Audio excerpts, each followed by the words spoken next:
एक बार एक व्यक्ति अपने काम से लौटकर घर आया और साथ में पनीर लाया और अपनी पत्नी को कहा कि आज मेरे लिए बढ़िया पनीर की सब्जी बनाना, क्योंकि आज मैंने बहुत काम किया है और मुझे बहुत ज़्यादा भूख लगी है और मुझे कुछ बहुत ही अच्छा खाना खाना है।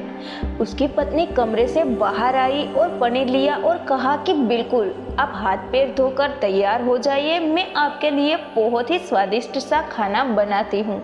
वो व्यक्ति फ्रेश हो गया और टीवी देखने लगा और इंतजार करने लगा सब्जी के बनने का, ताकि वो उसे खा सके। किचन से बहुत अच्छी खुशबू आ रही थी। वो व्यक्ति बस सोच रहा था कि जल्दी से खाना बन जाए ताकि मैं अपनी भूख को मिटा सकूं। लगभग 1 घंटे के बाद खाना बनकर तैयार हो गया, स्वादिष्ट सा भोजन। अब खाना लगने ही वाला था कि उस व्यक्ति ने अपनी पत्नी से पूछा कि खाने में नींबू है कि नहीं, क्योंकि मुझे पनीर की सब्जी में नींबू डालकर खाना है। लेकिन पत्नी ने कहा कि नींबू तो खत्म हो गए, आपसे कहा था लेकिन आप भूल गए। व्यक्ति ने अपनी पत्नी से कहा कि रुको, अभी खाना मत लगाओ, क्योंकि नींबू के बिना खाने में बिल्कुल मज़ा नहीं आएगा। तो मैं अभी गया और अभी नींबू लेकर आया। वो व्यक्ति वापस से कपड़े पहनकर तैयार हुआ और नींबू की पास वाली दुकान पर गया। जब वहां पर देखा तो नींबू नहीं थे। उसका दिमाग क्रोध से भर गया। उसने सोचा कि यार, उसके पास नींबू नहीं है, चलो थोड़ी आगे वाली दुकान पर जाता हूँ, शायद वहां नींबू मिल जाएगा। वो थोड़ा और आगे गया, लेकिन वहां पर भी नींबू नहीं मिले। अब उसने सोचा दूर की सब्जी मंडी चला जाता हूँ, वहाँ से नींबू लेकर आऊँगा, क्योंकि नींबू के बिना सब्जी में मज़ा नहीं आएगा। करीबन आधे घंटे के बाद वो पास वाली सब्जी मंडी में पहुँचा। वहाँ पर उसे नींबू मिल गया और वो बहुत खुश हुआ कि चलो नींबू मिल गया और अब मैं घर में जाऊँगा और सब्जी में नींबू डालकर अच्छे से सब्जी खाऊँगा। अब वो खुशी खुशी नींबू लेकर घर आया और अपनी पत्नी से कहा कि जल्दी से सब्जी गरम कर दो, रोटी गरम कर दो और नींबू काटो ताकि मैं अच्छे से खाना खा सकूं।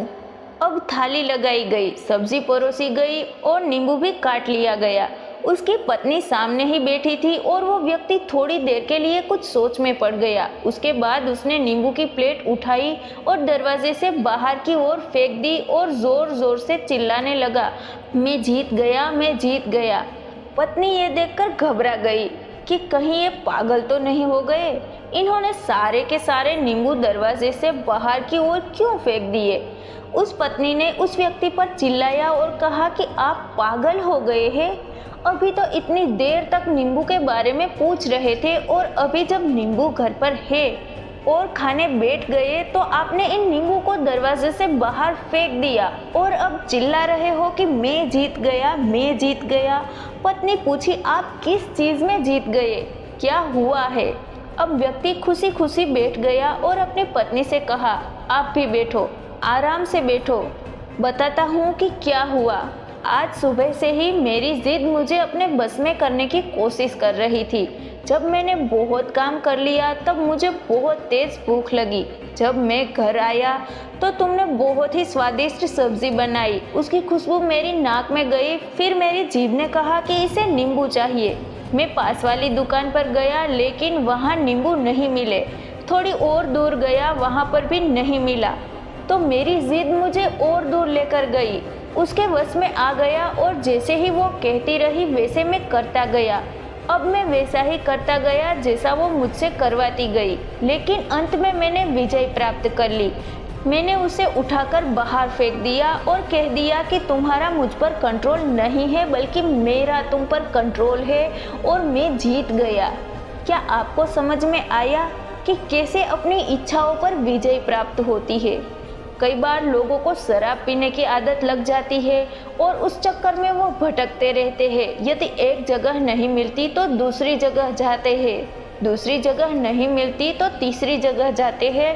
और अक्सर युवाओं के साथ ऐसा ज़रूर होता है कि वो शराब पीने के लिए बैठते हैं, सारी शराब खत्म हो जाती है, उसके बाद एक ना एक व्यक्ति ज़रूर कहता है कि यार और चाहिए, और चाहिए के चक्कर में शराब ढूंढने के लिए निकलते हैं। देर रात हो जाती है, वो भटकते रहते हैं। एक जगह नहीं मिलती तो दूसरी जगह जाते हैं, दूसरी जगह नहीं मिलती तो तीसरी जगह जाते हैं और अपने समय, पैसे और अपने आप को बर्बाद करते रहते हैं।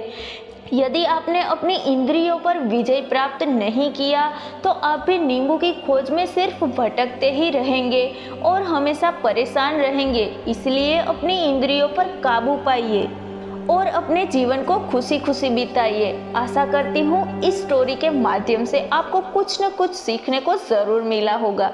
अगर मिला है तो अपने दोस्तों के साथ इसे शेयर ज़रूर करिएगा और एक लाइक और सब्सक्राइब तो ज़रूर से बनता है। जय हिंद, जय भारत।